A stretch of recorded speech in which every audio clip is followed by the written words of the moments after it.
1990 America ndi Russia anapanga mgwirizano. Maiko onse amene anabadwa kuchokera ku Soviet Union asadzayelekeze kulowa mu NATO. Soviet Union ndi dziko lakalekale linathetsedwa 1990.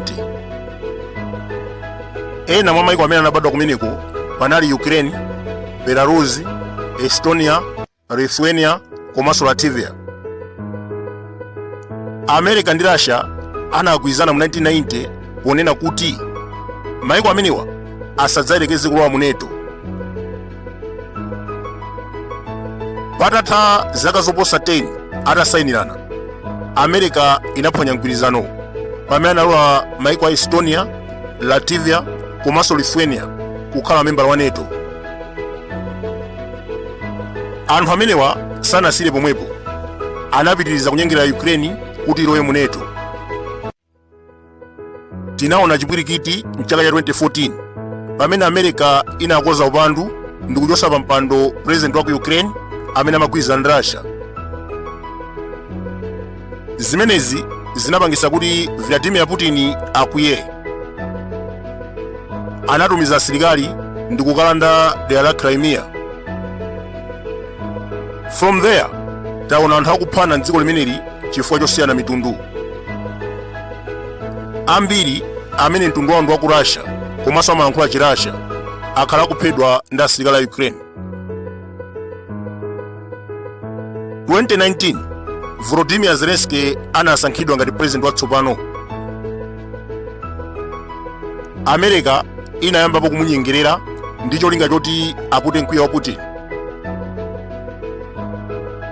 Mwezi wa September 2020 iyeyo anasintha malamulo ndi cholinga Ukraine ikhale ndi mwayi wolowa mu NATO. Russia inamuchenjeza kuti zimene akuchitazo chinali chibwana cha mchombolende, komabe Zelensky sanamvere. Zokambirana zakhala zikuchitika pakati pa Putin ndi iyeyo kuyambira 2020 nkudzafika 2021, komabe sizinaphule kanthu. Russia inkanena kuti mgwirizano wa 1990 umene anagwirizana ndi America unalonena kuti NATO isabweretse zida zawo ku boda ya Russia. Ndiye ngati Ukraine ikufuna kulowa mu NATO, ndizachiziwikire kuti zida za America zidzakhala pafupi ndi Russian border. Komabe Zelensky ankatsutsana ndi fundo imeneyi ponena kuti this is new generation and not 1990.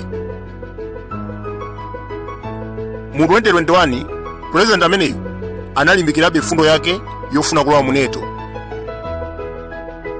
Pamenepa ndi pamene Vladimir Putin anangomutopera. Anatumiza asilikali ku Ukraine ndi kuyambisa nkhondo mwezi wa February 2022. Dmitry Medvedev, president wakale wa Russia, anayankhula dzana ponena kuti tinayambisa nkhondo ku Ukraine chifukwa sitimafuna kuti Zelensky alowe mu NATO. We did not want America to make border with us, and that is why we started the war. Panopa nkhondo imeneyi yafika pa mwana wakanaphala, ndipo Ukraine zikuoneka kuti zawavuta. Poyambirira iwo amapempha Leopard tank. Tinamva mawayilesi akunena kuti akangolandira Leopard tank amenewa ndiye kuti Russia imva kwawa. Maiko amene amawathandiza anamvera pempho limeneli, anatumiza matanki oposa 50. Koma tikunena pano onsewa akungophulisidwa komanso kulandidwa ndi asilikali a Russia. Kenaka anapempha Abrams tank kuchokera ku America, ndi awaso akungophulisidwa osachita kanthu pa ground. Dzanadzana lomweli amapempha F-16 fighter jet, koma America sinawapatsebe kufikira lero. Anawalonjeza kuti awapatsa mu June, koma lero tili mu July sanalandirebe. Mmodzi wa akuluakulu a NATO, General Rob Boer, anauza atolankhani ponena kuti sakufuna kutumiza F-16 fighter jet ku Ukraine chifukwa kuopa kuti ndegezo zikhoza kupezeka m'manja mwa Russia. Anthu ambiri analodabwa atamva mawu amenewa kuchokera kwa General wa NATO, General Rob Boer. Ndi chifukwa chani anakopa kutumiza mafighter jet ku Ukraine. Chikhalirecho anayamba kalikali kutumiza zida za nkhondo. Chimene chikumachitika nchona kuti Vladimir Putin akumati akalanda Leopard tank kapena ndege yochokera ku America, akumatenga mu intelligence yofunikira kwambiri ndi kukagwisa ntchito zina zakafukufuku wawo wokhudza chitetezo. Ndiye bungwe la NATO likuopa zinthu ngati zimenezi, ndipo n'chifukwa chake akupanga delay ma F-16 fighter jet opita ku Ukraine. President Zelensky pamene amalankhuladzana pa wireless anachenjeza kuti pali anthu ena ku America amene sakufuna kuwathandiza pa nkhondo imeneyi. Anatchulapo chipani cha Republican pamodzi ndi aphungu awo. Mwachitsanzo ku Republican kuja kuli presidential candidate DeSantis komanso Donald Trump amene akumanena poyera kunena kuti America ikuyenera kusiya kuthandiza Ukraine chifukwa kuphetsa anthu osalakwa. Ndiye mwina Zelensky ameneyu akumva mawu amenewa, komanso pali aphungu ambiri a Republican Party amene akutsutsana ndi America pomatumiza zida za nkhondo ku Ukraine. Ndiye iye idzana pamene amayankhula pa wireless anena kuti pali anthu ena aku America amene sakufuna kuwathandiza, ndipo anatchulapo chipani cha Republican Party. Dzulo lomweli Ukraine Minister of Foreign Affairs Dmytro Kuleba anadzudzula bungwe la NATO chifukwa chochedwetsa kuwapasa zida za nkhondo zimene analonjeza. Iyeyo anadandaulaso kunena kuti pali zida zina zimene akupasidwa kuchokera ku Britain, America, Germany ngakhalenso France zimene zimaoneka zakalekale komanso zonongeka. Chingerezi chake anena kuti we have been betrayed by false promises from our allies. Akuti mwezi watha anawalonjeza kuti awapanga train atenga asilikali ku Ukraine kukapangisa train mmene angayendesere F-16 fighter jet. Anawalonjeza zimenezo mu June kunena kuti akapanga train then awatumiza ma F-16 fighter jet kuti ambe kumenyana ndi Russia. Kwa mpaka lero sizinachitike. Nayenso Viktor Orban, mtsogoleri wa Hungary, anapempha NATO kuti ilekeretu kuthandiza Ukraine. Mwazina iyeyo ananena kuti monse muja munayambira kupereka zida mabiliyoni komanso intelligence koma palibe chimene chikusintha. Asilikali ambiri akungophedwa pamene Russia ikulamulirabe madera amene analanda.